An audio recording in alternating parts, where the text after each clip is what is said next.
คุณกำลังฟังสวทแพร่ FM 91 MHz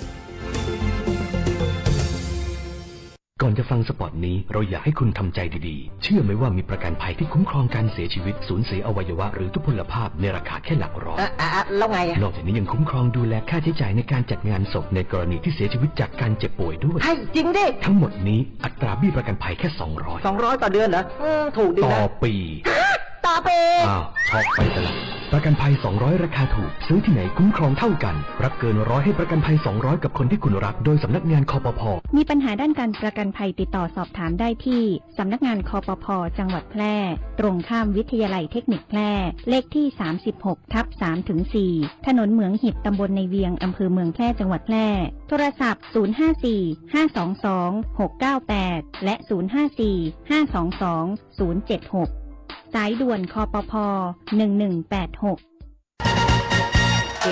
ธนาคารอาคารสงเคราะห์มีโครงการสินเชื่อแฮปปี้ฮูอัตราดอกเบี้ย5ปีแรก 3% ต่อปีระยะผ่อนชำระสูงสุดนาน40 ปีสำหรับคนที่จะซื้อบ้านห้องชุดคอนโดมิเนียมปลูกสร้างและซื้ออุปกรณ์หรือสิทธิอำนวยความสะดวกที่เกี่ยวกับบ้านที่อยู่อาศัยไม่เกิน3 ล้านบาทสนใจรับรหัสเข้าร่วมโครงการตั้งแต่วันนี้แบบง่ายๆเข้าไปที่แอปพลิเคชัน GSB ออนเจนพร้อมสมัครล่า GSB บัตรดีแล้วคลิกที่เมนูบริการพิเศษรับรหัสพวกเรานำไปประกอบการยื่นขอสินเชื่อได้ทันทีและทำนิติกรรมภายใน30 ธันวาคม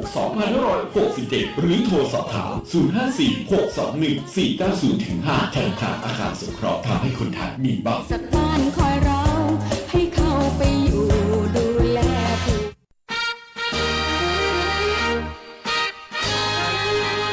จังหวัดแพร่โดยนายชุติเดชมีจันทร์ผู้ว่าราชการจังหวัดแพร่ขอเชิญชวนหน่วยงานภาครัฐภาคเอกชนและประชาชนทั่วไปร่วมแสดงความจงรักภักดีและสำนึกในพระมหากรุณาธิคุณโดยดำเนินการจัดตั้งโต๊ะหมู่ประดิษฐานพระบรมฉายาลักษณ์พระบาทสมเด็จพระเจ้าอยู่หัวพร้อมเครื่องราชสักการะรวมทั้งประดับธงชาติไทยธงตราสัญลักษณ์งานเฉลิมพระเกียรติพระบาทสมเด็จพระเจ้าอยู่หัวเนื่องในโอกาสพระราชพิธีมหามงคลเฉลิมพระชนมพรรษา6 รอบ28 กรกฎาคม 2567 ตราสัญลักษณ์และประดับผ้าระบายสีเหลืองร่วมกับผ้าระบายสีขาวตามอาคารสถานที่ของหน่วยงานและบ้านเรือนตามความเหมาะสมตลอดปี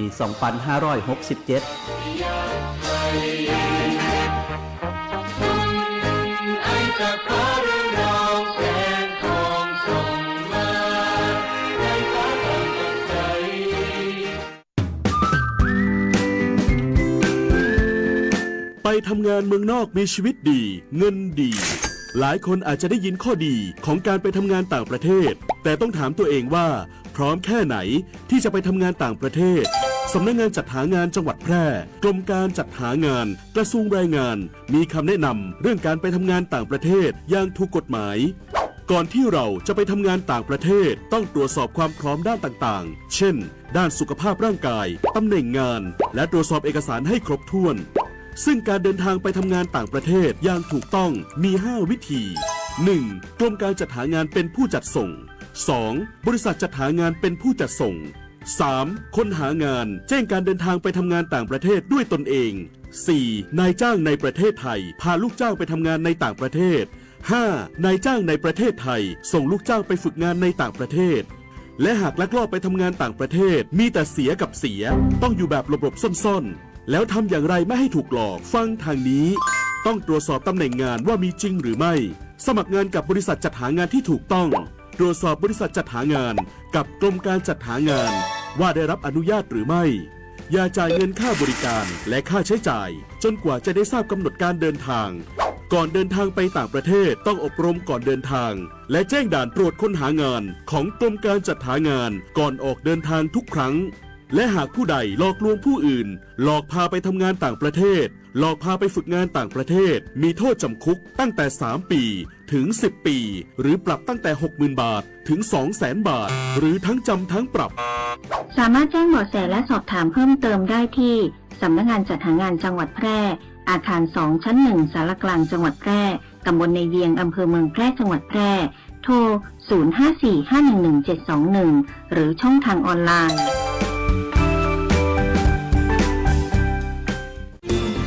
วิทยุแห่งประเทศไทยจังหวัดแพร่ 91 เมกะเฮิรตซ์ให้ความรู้คู่ความสุข ที่นี่สถานีวิทยุกระจายเสียงแห่งประเทศไทยจังหวัดแพร่ส่งกระจายเสียงด้วยระบบ FM สเตอริโอมัลติเพล็กซ์ความถี่91เมกะเฮิรตซ์จากนี้ไปติดตามรับฟังรายการแพร่สารฝันพลังใจโดยเครือข่ายดี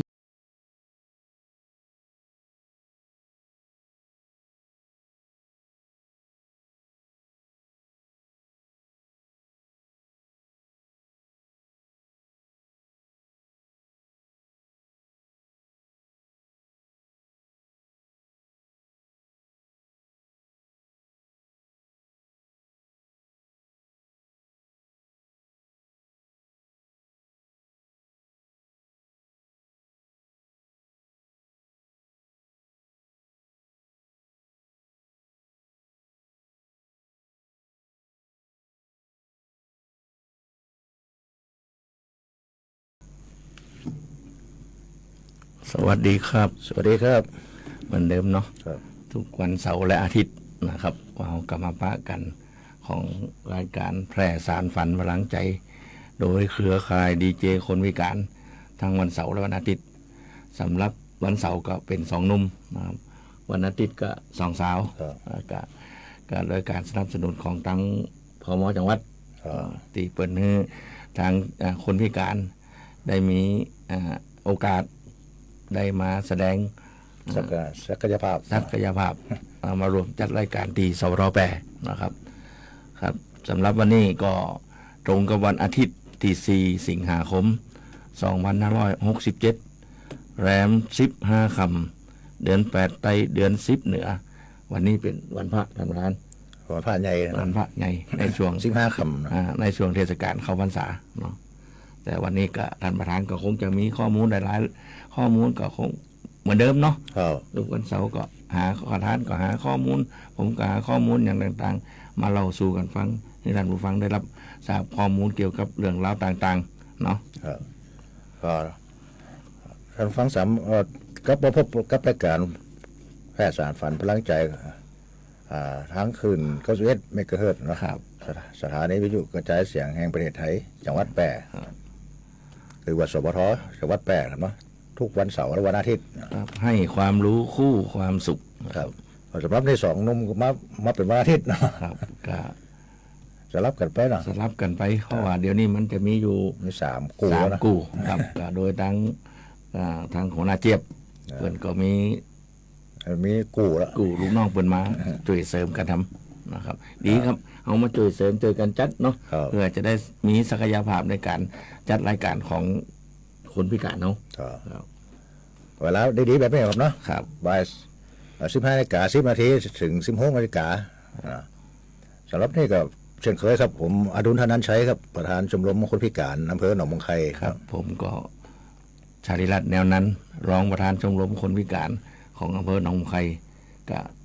เจอเกยอู้เนาะทุกวันเสาร์อาทิตย์ก็ผมก็มารวมก็ทำร้านเนี่ยบางทีก็มาวันอาทิตย์บางทีก็มาวันเสาร์แล้วแต่เหตุการณ์ทาง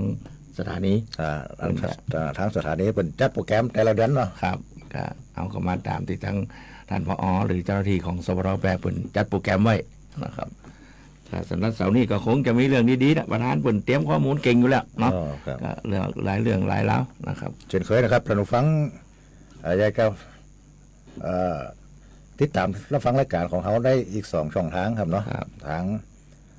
Facebook แฟนเพจสทแปรหรือว่าวิทยุออนไลน์สทแปรอยากจะชื่นชอบเพลงอย่างอยากฟังเพลงอย่างเนาะครับมีรายการอย่างจะฮื้อประชาสัมพันธ์ครับถึงประชาสัมพันธ์เกี่ยวกับชมรมสมาคมของเนาะแต่ละตำบลแต่ละหมู่บ้านของท่านเนาะ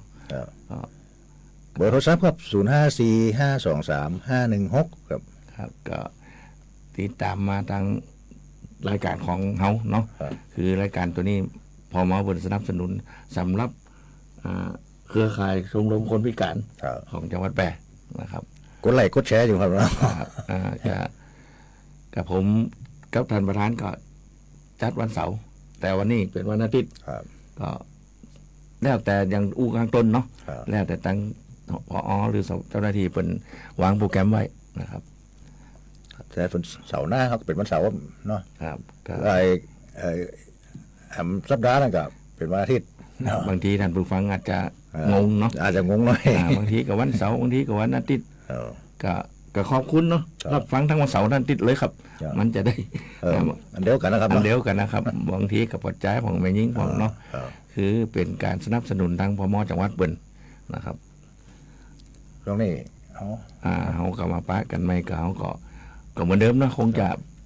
ให้ท่านผู้ฟังได้รับฟังเพลงกันไปก่อนเนาะเดี๋ยวเขาก็มาว่ากันคำว่าจะมีเรื่องราวอย่างต่างที่จะมาเสนอท่านผู้ฟังได้รับฟังกันครับเจอรับฟังเพลงก่อนเนาะครับรับฟังครับ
ของดีจากหลวงพ่อครับอ้าวงั้นพนมมือขึ้นแล้วว่าตามนะ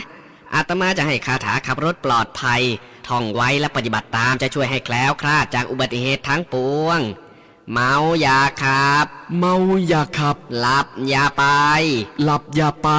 ไม่มั่นใจอย่าแซงไม่มั่นใจอย่าแซงเมาอย่าขับหลับอย่าไปไม่มั่นใจอย่าแซงข่าวสารหน้าหู้อู้ม่วนจวนฟังในช่วงอู้ข่าวเล่าสู่กันฟังครับก็ได้รับความสุขจากเสียงเพลงของทางสถานีไปเนาะใครหนอที่ป้าอำพันธ์เนาะบ้านนาหลวงเราครับขอบคุณป้าอำพันธ์บ้านนาหลวงเราขอว่าใครหนอโซลีพกาพันธ์เนาะจัดธนาคารเนาะนี่ป้าอำพันธ์อยู่เป็น ฟนรายการ แฟนรายการประจำขอบคุณครับคุณป้าอำพันธ์เนาะก็มีอย่าง เสาร์หน้าอาทิตย์หน้ากับขอมาเด้อป้าอำพันธ์กันหน่อย มีรายการในยังที่ให้ประชาสัมพันธ์ก็บอกกันมาเนาะครับอาจจะที่ประชาสัมพันธ์ได้เขาก็จะประชาสัมพันธ์ให้คุณป้าเนาะก็ในช่วงนี้ก็เป็นช่วงของข่าวเราสู่กันฟังเนาะครับก็เดือนนี้เป็นเดือนสิงหาคมนะครับก็เดือนนี้เป็นเดือนดีมีเทศกาลดีวันเทศกาลที่สำคัญเนาะคือก็ทุกท่านก็คงจะรู้คนไทยทั้งประเทศคือวันสำคัญมหามงคลวันแม่แห่งชาติวันแม่แห่งชาติ12 สิงหาคมนะครับก็เขาเป็นลูกเป็นเต้าก็วัน12 สิงหาคมก็วันนั้นเนาะไหว้พ่อไหว้แม่ไหว้ป่อเนาะก็ไหว้แม่แล้วก็อย่าลืมไหว้ป่อเดี๋ยวป่อจะน้อยใจนะครับก็เขามีอย่างดีๆของดีๆอย่างก็ซื้อไปฝากเปิ้นนะครับเปิ้นก็คือเป็นตีเคารพสักการะของเขาเนาะก็แม่วันนี้เป็นวันแม่แห่งชาตินะถ้าบ่มีแม่เขากับบ่มีทุกวันนี้นะเขากับบ่มีทุกวันนี้ถ้าเป็นไปได้ก็ของฝากที่สำคัญที่สุดก็คือตัวเขานะครับไปแอลหาเปิ้นนะครับซื้อข้าวต้มนมเนยไปฝากไว้อย่างค่าน้ำนมเนาะค่าน้ำนมอย่างน้อยๆก็ไปกอดเปิ้นทั้งเป็นก็ดีเปิ้นจะได้ดีใจเนาะครับก็แต่ผมนี่ก็แม่บ่มีแล้วผมกับบ่มีแล้วแม่บ่มีแล้วยังจะมีกอดแม่เมียแม่แม่กอดแม่คุ้นคุ้นหัวครับก็ว่ากันไปเนาะคือคนเขามันที่เขาเกิดมาได้ก็เพราะแม่ก็ฝากไปทางด้านผู้ฟังติดตามรับฟังรายการเนาะมีอย่างดีๆล้ำของกินอย่างล้ำทำงานการทำงานไหนก็ลามาเอาดอกมะลิมาไหว้แม่เนาะครับก็สัญลักษณ์ของมันจะไปเป็นสิริมงคลของตัวเองเนาะดอกมะลินี่เป็นวันสัญลักษณ์ของวันแม่เนาะครับทางด้านพระรุ่นก็พ่อแม่เป็นกระเจมีละไม่แล้วครับมีแต่แม่คุ้นครับกับแม่คุ้นเขาก็ไหว้ได้เวลาเป็นที่สตังกันยกมือไหว้เป็นเนาะครับในช่วงนี้รายการของแพร่สารฝันพลังใจนะครับโดยดำเนินการโดยดีเจคนพิการทั้งวันเสาร์และวันอาทิตย์ก็วันนี้กับท่านประธานกับผมก็มาจัดรายการเหมือนเดิมนั่นแหละครับคือเป็นหน่วยงานของพม.จังหวัดที่เปิดการสนับสนุนเนาะการสนับสนุนให้ดีเจ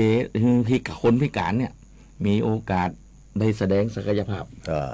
ว่าทั้งพมจ.แปรแล้วก็สถานีวิทยุสวท.แปรเนาะเป็นให้โอกาสคนพิการเนาะคือเวลาจัดรายการนี่ความจริงนี่มันจะเจียดชื่อกันง่ายๆบ่ใจนะครับเนาะก็ขอบคุณดังนั้นผอ.และเจ้าหน้าที่เพิ่นยังเจียดเวลาดีให้คนพิการได้มาร่วมจัดรายการครับก็มีข่าวอย่างข่าวสารอย่างต่างๆนานาก็ผมก็ประธานก็ค้นหามาคือก็ส่วนมากก็จะเป็นข่าวที่มีสาระก็เอาก็มาเล่าสู่กันฟังนะครับเกี่ยวกับข่าวของช่วงนี้เป็นช่วงข่าวเล่าสู่กันฟังกันเนาะข่าวของสำนักงานพัฒนาสังคมและความมั่นคงของมนุษย์จังหวัดแปรเนาะก็เมื่อวันที่3 สิงหาคมคือวันวาเนี่ยเนาะวันวาเนี่ยนางสาวโสภินสวนหงส์พัฒนาสังคมและความมั่นคงของมนุษย์จังหวัดแปรเพื่อก็รวมกับข้าราชการและกับเจ้าหน้าที่สำนักงานพัฒนาสังคมและความมั่นคงของมนุษย์จังหวัดแปรรวมไปทีลาสิกขาพระนวกะจำนวน84รูป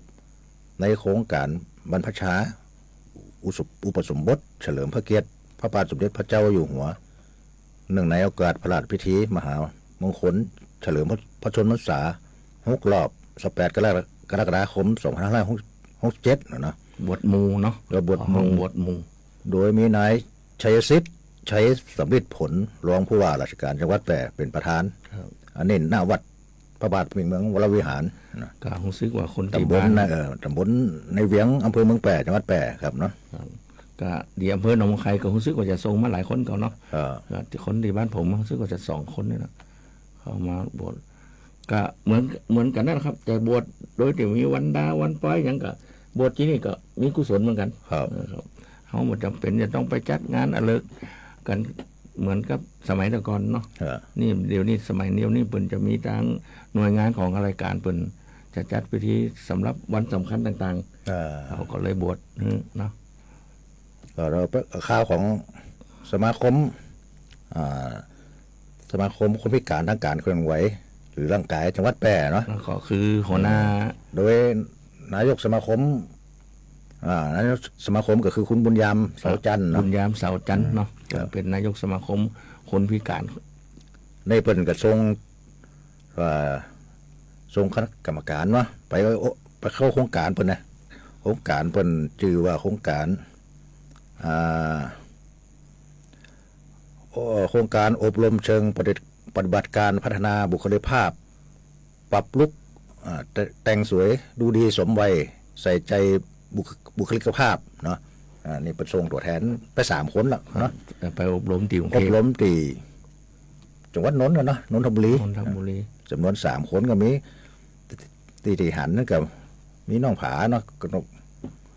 กมลวันชัยนั้นแล้วก็มีนั่นของคนกับป้าท้องหลาเนาะท้องหลารอบครอบเนาะแล้วคนจำไม่ได้อันนี้เป็นตัวแทนของชมรมคนพิการจังหวัดแพร่เนาะอบรมมันมี3 รุ่นกันครับเนาะแต่รุ่นที่ว่าทรงตัวแทนไปนี่น้องผาโมนี่นะเป็นรุ่นที่2นะระหว่างวันที่2ถึงวันที่5 สิงหาคม 2567เนี่ยนะไปพูดแล้วครับนี่ตีโรงแรมเดอะเล็กกาซีนั่นจังหวัดนนทบุรีตอนแรกเป็นก็มาถากทานทางการประธานกับผมทีนี้มันบ่ว่างเนาะก็เลยท่านสุภาพสตรีไปแทนกันเดี๋ยวถ้ากลับมาก็คงอย่างนี้เนาะข่าวอย่างมามาเอ้ยท่านผู้ฟังได้รับทราบกันว่าที่ตัวแทนของชมรมคนพิการจังหวัดแพร่ที่ส่งไปอบรมน่ะเขาอบรมเกี่ยวกับหยังเขาก็จะได้มาประชาสัมพันธ์นี้ท่านผู้ฟังท่านคนพิการหรือท่านผู้สูงอายุหรือท่านผู้ฟังที่ติดตามรับฟังรายการของแพร่สารฝันพลังใจครับเงินดิจิทัลนะสมัครได้ยังเงินดิจิทัลนะดิจิทัลผมสมัครแล้วผมกำลังได้ตึกขั้นตอนที่2เลยตัวนี้ก็ต้องหารายละเอียดกำก่อนเนาะแล้วเขาก็ว่าใจเย็นๆหน่อยก่อนนี่แหละผมก็จะหู้ทีเดียวก็เลยยังบอกอยากจะประชาสัมพันธ์กันเดียวเนาะขอคือข้อมูลที่มันแน่นอนแล้วก็เขาก็ก่อยว่าอู้กันเนาะคือตอนนี้ก็เป็นข่าวคุ้มร้อยกันไปก่อนเงินที่ตอนจะได้หรือบ่ได้จะได้ก็ฟังกันไปเนาะแต่บ่มันจะมีเป็นหลักฐานที่แน่นอนเดียวคือทั้งผม2 คนก็ยังบ่ใจหู้รายละเอียดอย่างแน่นอนเนาะแต่ก็ยังกำลังตึกขั้นตอนที่2เนี่ยเป็นข่าวกันมาเนาะอู้ปากต่อปากกันไปนะครับเดี๋ยวมันแน่มันถึงแน่มันนี่มันถึงนี่ที่ภาษาบ้านเราเขาอู้กันเนาะแต่ว่าผมก็ถึงได้แน่แล้วนะทุกคนเนาะรอคอยเหมือนเลยมันได้ก่อนเขาก็ว่ากันเนาะเขาก็สามารถมาอู้ได้เต็มปากเต็มคอออกดังเสียงตามสายหรือว่าออกดังช่องทางของสท8ด้วยนะครับครับช่วงนี้เราไปฟังเพลงกันก่อนเนาะเดี๋ยวเราก็มาเข้าสู่ในช่วงของง่ายฟังม่วนนะครับว่ามันจะม่วนหรือว่าง่ายจะได้ก็เหมือนกับทุกๆเสาร์น่ะก็เตรียมข้อมูลกันมาครับผมเชิญรับฟังเพลงก่อนเนาะครับเชิญรับฟังครับ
สุดหักอาร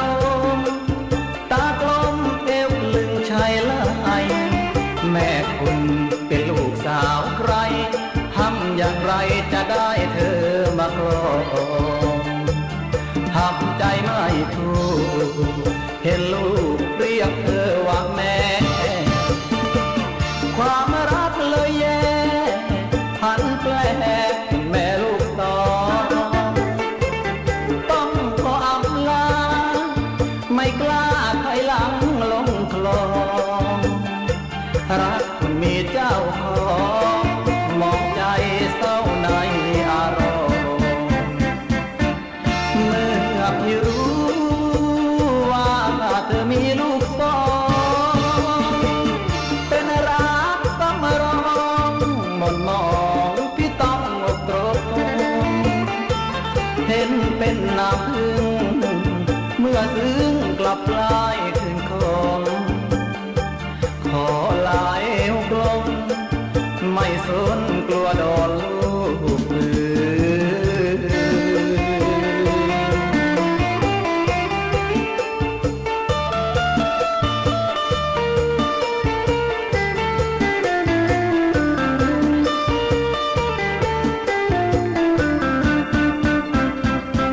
ทำใจไม่ถูก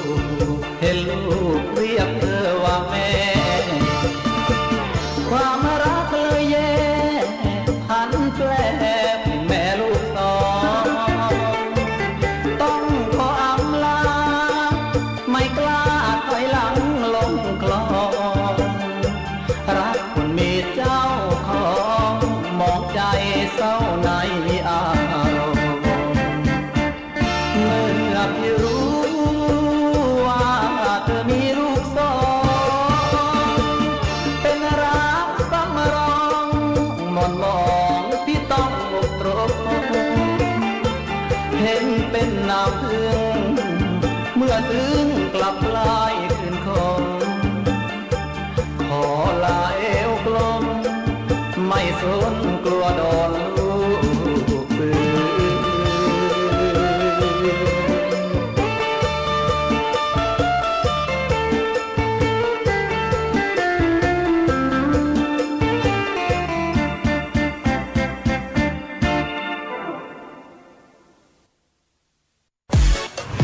สังเกตทุกครั้งช่วยยับยั้งธนบัตรปลอมควรทำยังไงเมื่อได้รับแบงค์ปลอมหากเราพลาดได้รับแบงค์ปลอมมาแล้วกรีดได้แต่อย่าเอาไปใช้ต่อเด็ดขาดนะคะเพราะนอกจากจะบาปกรรมติดตัวไปชาติหน้าชาติไหนคนอื่นลำบากแล้วการเอาแบงค์ปลอมไปใช้มีความผิดตามกฎหมายอาญาโทษทั้งปรับทั้งจำคุกค่ะผู้ผลิตแบงค์ปลอมมีโทษจำคุกสูงสุดตลอดชีวิตแต่คนที่เอาแบงค์ปลอมไปหลอกใช้โทษก็จำคุกสูง15 ปีเลยนะคะลูกโตในคุกเลยค่ะหากสงสัยว่าเราได้รับแบงค์ปลอมหรือเปล่าให้ตรวจสอบด้วยการจับสัมผัสเนื้อกระดาษยกส่องดูลายน้ำหรือพลิกเอียงดูลวดลายที่เคลื่อนไหวถ้าไม่แน่ใจก็เอาไปถามที่ธนาคารได้นะคะถ้าเป็นแบงค์ปลอมเจ้าหน้าที่ก็เก็บไว้แต่ถ้ามั่นใจว่าเป็นแบงค์ปลอมแน่ๆแฮชแท็กได้แบงค์ปลอมให้แจ้งความเลยค่ะให้พี่ตำรวจเขาสืบต่อจับมานักต่อนักแล้วนะมิจฉาชีพแบงค์ปลอมนะคะ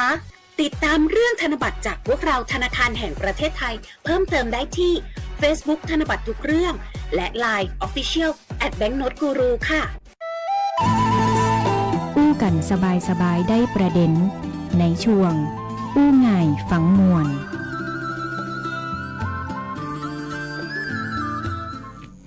ครับก็รับฟังกันไปเนาะสาวลูกสองรักสาวลูกสองครับรักสาวลูกสองครับธงชัยสว่างวงศ์ก็เขามีลูกแล้วก็เพียงแต่อยู่ในใจก็พอเถอะนะครับอันนี้ท่านฟังจากบ้านอ้อยเนาะบ้านอ้อยอำเภอหลองกวางขอมาขอบคุณครับที่ติดตามรับฟังรายการของเราอยากฟังเพลงอย่างจะลูกสองหรือลูกหนึ่งก็ขอมาได้นะครับก็เป็นที่ดีอกดีใจของทางผู้จัดรายการนะที่มีแฟนเพลงเปิดขอเพลงกันมานะครับช่วงนี้เป็นช่วงอู้ง่ายฟังม่วนเนาะผมก็ได้ข่าวมาก็ว่าจากในเฟซเนี่ยเนาะในโทรศัพท์เนี่ยผมว่าทำไมถึงเรียกข้าวต้มกุ้ยข้าวต้มกุ้ยเนี่ยเป็นสำนวนไทยเนาะข้าวต้มกุ้ยว่าเขาเคยว่ากินข้าวต้มกุ้ยเนาะข้าวต้มกุ้ยเดี๋ยวท่านผู้ฟังก็ลองฟังกันดูเนาะว่าความหมายของข้าวต้มกุ้ยมันมาจากไหนมันมาตีมาจากไหนเนาะผม ข้าวต้มกุ้ยเนี่ยเริ่มแรกเพิ่นเรียกกันว่าข้าวต้มพุ้ยโดยเรียกจากอากัปกิริยาเวลาคนจีนเนาะเปิดกินมักจะนั่งยองๆแล้วก็ใจตะเกียบพุ้ยเข้าปากไงคำว่าข้าวต้มกุ้ยจริงๆแล้วคนไทยเรียกเพี้ยนมาจากข้าวต้มพุ้ยนะพุ้ยพอพันสรุไม่โทยอยักษ์นะครับพุ้ยนะคำว่าพุ้ยเป็นคำแต่จิ๋วเนาะคือลักษณะการเอาตะเกียบเคี่ยเข้าปากส่วนคำว่ากุ้ยแปลว่าผีผอสลีผีหรือใจเรียกไอเด็กหวานซืนจอมแซบเนี่ยคนไทยไปได้ยินคนจีนแล้วก็เอามาใจในความหมายที่เพี้ยนไปจับกังผู้ใช้แรงงานรับจ้างแบกหามยกของแต่เดิมก็เรียกว่ากุ้ยโดยรายได้บนนักเนาะจึงกินข้าวทานอาหารเนี่ยง่ายๆราคาถูกเช่นไข่เค็ม1 ซีกกับข้าวต้มเต็มถ้วยก็อิ่มต้องละเนาะราคากับเบาๆบ่คิดสตางค์เมื่อ100 ปีก่อนเนาะในช่วงก่อสร้างถนนแถวลาดดำเนินแล้วก็ถนนเรียบคลองรอดมีการเกณฑ์แรงงานคนจีนที่เข้ามาเมืองไทยแล้วก็ทำงานโดยใจแรงงานมารับจ้างหัวหน้าที่คุมงานแสนแรงน้ำใจนู่นน้ำขาดจ้างที่ได้จากการรับเหมามาจัดสรรเลี้ยงข้าวกุ้ยโดยข้าวต้มส่วนกับมักจะพัดก้อนกวดกับเกลือคนงานได้อมเพื่อแกมกับข้าวนานๆครั้งจึงจะได้มีพัดผักกาดดองของหรือเต้าหู้ยี่กินแกมเป็นเช่นนี้จนกระทั่งงานก่อสร้างถนนเสร็จแล้วก็นับเป็นเดือนจึงเรียกข้าวต้มขาวๆในน้ำใสพ่องข้นพ่องอันนี้ว่าเป็นข้าวต้มกุ้ยบางทีก็ข้าวต้มกุ้ยถ้าเป็นบางตีตั้งบ้านเขาจังห้องกันก็พุ้ยโอ้คนนี้กินข้าวพุ้ยอย่างใจเลยเนาะกินข้าวพุ้ยเป็นใจเพื่อนี่คือก็คงจะมาในแนวเดียวกันครับแล้วต่อมากับคนก็มีการพัฒนาเรื่องกับข้าวตีฐานคู่กันกับความนิยมที่กว้างขึ้นว่าจะเป็นคนไทยหรือคนจีนก็นิยมกินบางก็ยกชั้นเมนูนี่ถึงระดับอาหารเหลานะชั้นอาหารเหลาอาหารภัตตาคารหมดเลยดังที่เขาพบในข่าวปัจจุบันเนาะนี่เป็นคำว่าเป็นที่มาของคำว่าข้าวต้มกุ้ยนะก็บางคนก็อาจจะบอกว่าข้าวต้มกุ้ยมันเป็นข้าวต้มลักษณะจะใดก็ดีท่านประธานมันก็หามากันฟังเนาะก็คือบางทีงานต่างๆเนี่ยไปดึกดื่นกลางคืนเรากินข้าวต้มบางทีก็เป็นกรรมที่ว่าแสลงหรืออะไรอย่างที่บางคนก็ไอ้กินข้าวต้มมาวันนั่นก็เป็นกรรมอย่างบ่หัวเนาะมันก็เป็นกรรมเจ้าบ้านที่อันนี้กันนะครับก็ทางท่านประธานเพิ่นก็มีข้อมูลเกี่ยวกับข้าวต้มกุ้ยนะครับก็บางทีมีหมูย่างครับเนาะมีไปเพิ่นว่าอย่างเป็นสำนวนหรือว่าคติอย่างว่าคนมาเก่าเพิ่นว่าไว้เนาะเพิ่นว่าดูดีๆพอทีจะซื้อล่อให้พอแขนจะแต่งแฟนให้พอใจจะซื้อไสให้พองาไสงาซอกจะซื้อนาให้พอเหมืองทิพย์เหมืองก็มีน้ำเหมืองพานก็น้ำง่ายก็จะซื้อเฟืองให้พอก้างแปลงก้างไงก็จะซื้อจ้างให้พอหน้าจะปลูกจะฝังให้พอดินจะขึ้นจะปีนให้พอแห้งเขาอยู่ไหวก่อนเขามีแห้งไหวก่อนอย่างขึ้นมาเป้าขึ้นมาเป้าแห้งไหวก่อขาสั้นทับเนาะจะถูกจะแป้งให้พอของจะซื้อเงินซื้อทองให้พอล้านจะซื้อเงินซื้อบ้านให้พอเสาพอแหวงจะขุดจะขูดจะเหลาให้พอขมเม็ด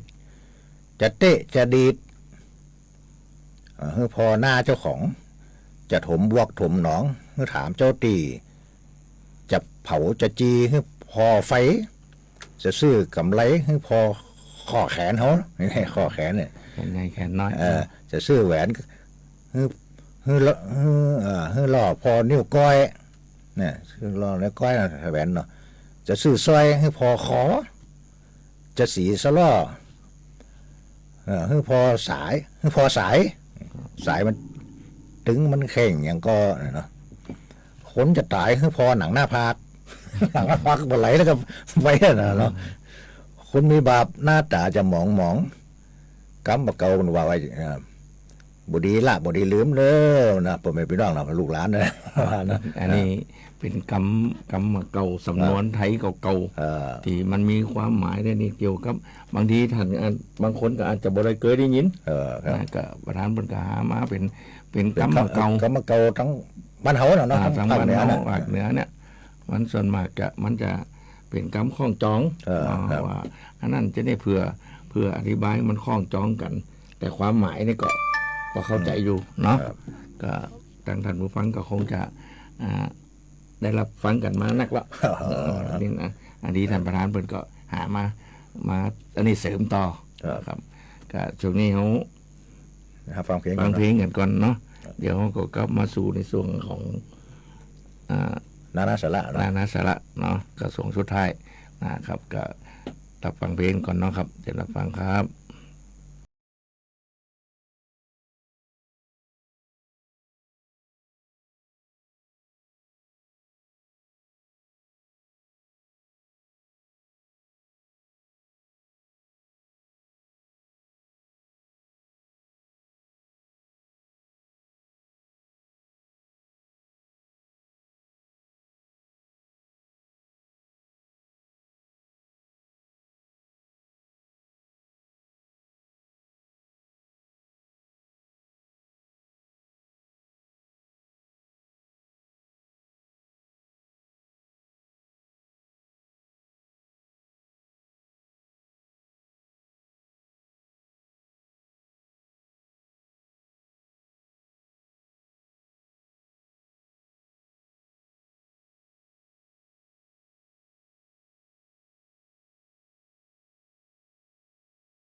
รั้งกินหวานมันเค็มเพื่อพอดี สุขภาพดีห่างไกลโรคเจ้า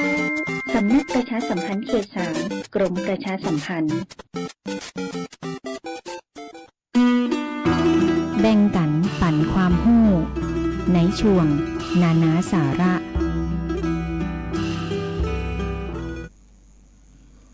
ครับเอาก็เข้ามาสู่ในช่วงสุดท้ายของรายการเนาะช่วงนานาสาระ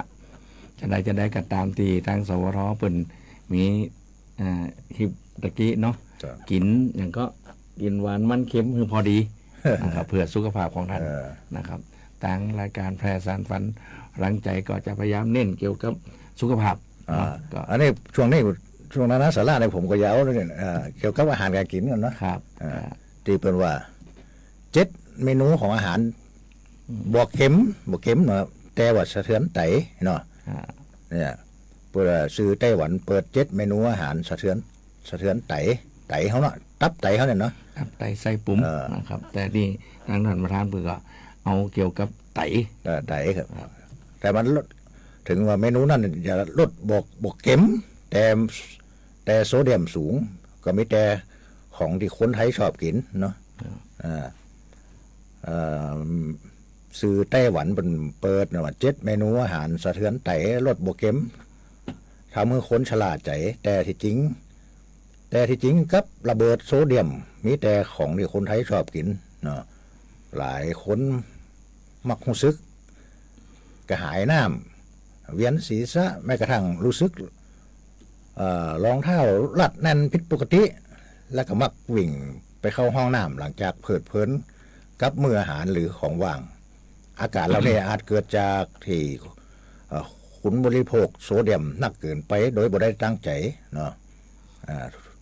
ทั้งเดียวทุกคนก็รู้ดีว่าการบริโภคเกลือนักเกินไประยะยาวอาจทำให้สู่ความเสี่ยงที่เพิ่มขึ้นของความดันโลหิตสูงครับมันจะมีกรรมของคนเท่าเนาะเกี่ยวกับว่าเก็มนะไตเป็นโรคไตนะมันจะสอนกันมาโดยอัตโนมัติเนาะกันมาตั้งแต่โบราณนะครับมันจะมีความดันโลหิตสูงโรคหลอดเลือดสมองโรคหัวใจอันนี้ก็เป็นหนึ่งในสาเหตุและของภาวะไตวายเรื้อรังไตเสื่อมเนาะก็ดังนั้นโบราณมันก็เอาข้อมูลนี้เอามาเราสู่กันฟังเนาะเกี่ยวกับสุขภาพนะครับอันนี้เป็นตามคำแนะนำของบริการสุขภาพแห่งชาติเนาะปริมาณโซเดียมของผู้ใหญ่บุคคลเกิน 2,400 มิลลิกรัมต่อวันซึ่งก็เทียบเท่ากับเกลือ6 กรัมโดยประมาณเนาะอย่างไรก็ตามกับสถิติจากสำนักงานสุขภาพแห่งชาติแสดงเห็นว่าปริมาณโซเดียมและก็โดยเฉลี่ยต่อวันของผู้ชายที่เป็นผู้ใหญ่นะเป็นผู้ใหญ่นั้นผู้ใหญ่ละอยู่ในไต้หวันนะอยู่ที่ 4,580 มิลลิกรัมซึ่งนักกว่าปริมาณที่แนะนำคือ 1.9 เท่าสำหรับแม่หญิงนักกว่า 1.5 เท่านะครับนี่เป็นเมนูอาหารที่ถึงมันจะบอกเค็มแต่มันก็ยังกันนี้แต่มันมีโซเดียมสูงเนาะโซเดียมสูงก็คือเป็นเกลือนั่นนะเค็มเนาะก็ฝากกันเนาะยังดีท่านประธานเป็นนำข้อมูลมาสู่กันฟังเนาะคือว่ามันบอกเค็มแต่มันมีโซเดียมนะโซเดียมนักคือบางทีเขาอาจจะบ่ฮู้ว่าการโซเดียมหรืออะไรอย่างต่างๆนั่นนี่อาจจะบ่ฮู้แต่ก็จริงๆแล้วการกินเค็มเนี่ยมันก็ฮู้โดยปริยายแล้วคนเฒ่าคนแก่ก็ตามสอนเฮาอยู่เนาะไปกินเค็มแล้วลองใส่พุทธนะไปสอนกันมาโดยอัตโนมัติเนาะก็ทางท่านประธานมันก็ได้ข้อมูลนี้มาเพิ่มเสริมกันได้รับฟังกันทำนะครับเพื่อเป็นความรู้เล็กน้อยๆคือจริงๆแล้วเค็มเขาก็บอกให้กินกันอยู่แล้วเนาะส่วนมากเขาก็กินนี่มันพอดีแต่บอกกินจะได้ก็บ่ใจมันอาจจะมีทั้งคุณทั้งบางคนเนี่ยมักเค็มมันนะอย่างนั้นนายจันบ้านไผ่เขาว่าเขาเรื่องเล่ามานะจันบ้านไผ่กินปลาทูเค็มกับเขียวกันเค็มนี่ก็เป็นกรรมนิติเขาว่านี่กันมาเนาะก็โดยทางรายการแพ ร่สานฝันพลังใจของเขาก็ส่วนมากก็ผมและธรรมรัฐก็จะหาข้อมูลที่ว่าที่มีสาระจะมาให้ประโยชน์กับท่านผู้ฟังติดตามฟังรายการของเขานี่เป็นข่าวดีเนาะทั้งสวท8เนาะเปิ้นขอเชิญท่านผู้ฟังเนาะเปิ้นจะแจกเนาะแจกวิทยุเนาะวิทยุ FM 10 เครื่องเดือนละ10 เครื่องตั้งแต่เริ่มตั้งแต่เดือนสิงหาคมเนาะจนถึงเดือนธันวาโดยท่านผู้ฟังก็เดือนละ10 เครื่องส่งไลน์มาหรือว่ากติกาง่ายครับเนาะยังแจ้งชื่อสกุลและก็จะอยู่หมายเลขโทรศัพท์ฟังหรือชมผ่านช่องทางไหนเขาฟังรายการอะไรยังชื่นชอบรายการอะไรยังหรือผู้จัดรายการเจือยังเนาะอยากทั้งสวทแปรเปิดปรับปรุงอะไรอย่างห้องด้านไหนเนาะก็หาข้อมูลไหมว่าจะคือเปิดแก้ไขจะได้ทางโสทแปรเปิดจะนำรายชื่อมาจับรางวัลทุกวันที่30ของเดือนเดือนละ10 เครื่องตั้งแต่เดือนสิงหาคมเดือนเนี้ยเนาะจนถึงเดือนธันวาคม2567นะโดยเฉพาะท่านผู้ฟังที่ฟังรายการของแพร่สารฝันพลังใจโดยมีท่านประธานณดุลและผมชลิรัตน์เนาะรวมจัดรายการแต่เพิ่นมีข้อแม่นะ1คนที่ได้รับรางวัลขอเข้ามารับด้วยตนเองนะที่โสทแปรนะครับเนาะบ้านน้ำโก้งบ้านสองแควบ้านสองแควเนี่ยก็มาที่โสทแปรก็คงจะหู้กันแล้ว2ประจะสงวนสิทธิ์เนาะคนที่เคยได้รับเครื่องรับวิทยุจากทางโสทแปรแหละหรือว่าทางชมรมวิทยุคนเมืองแปรเนาะประจะสงวนไว้สงวนสิทธิ์เนาะส่งกันมาเนาะเพราะว่าเป็นสิทธิ์ของท่านผู้ฟังที่มารวมสนุกกันบางทีอาจจะโจกดีเอาวิทยุไปฟังเพลงทางรายการเนาะถึงบ่โจกดีจะได้ก็เอาได้มารวมรับฟังรายการต่างๆด้วยกันเนาะเนี่ยตามวิทยุที่ตั้งหน้าทางผม2 คนนะครับเนาะเนี่ยแล้วก็วิทยุ10 เครื่องทานินคุณไปฟังตามในอันนี้บาทคุ้มค่าโดยทานินเนี่ยก็ฝากไปทางท่านผู้ฟังติดตามรายการของเราเนาะสำหรับเสาร์นี้ก็คงจะจากลากันไปก่อนเวลาลาในมาละเนาะก็ขอขอบคุณเนาะท่านผู้ฟังทุกท่านติดตามรายการเนาะรายการของเราทั้งวันเสาร์และวันอาทิตย์นะครับขอบคุณทั้งผมพมจแปรด้วยนะทั้งแล้วก็สวทแปรทั้งท่านผอและเจ้าหน้าที่สวทแปรที่ร่วมสนับสนุนให้ทั้งคนพิการได้มีโอกาสแสดงศักยภาพครับสำหรับเสาร์นี้ก็คงจะจากลากันไปก่อนเนาะป้ากันเสาร์หน้ากันนะครับป้ากันเสาร์หน้าวันพุธนี่ก็เป็น2 สาวเนาะวันนี้ติดเราต้องป้ากันเสาร์หน้าเนาะเสาร์หน้าโดนทีก็วันยามมันจัดวันเสาร์เนาะก็โอเคเนาะสำหรับเสาร์นี้ก็จากลากันไปก่อนสวัสดีครับ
านีวิทยุกระจายเสียงแห่งประเทศไทยและเครือข่ายทั่ว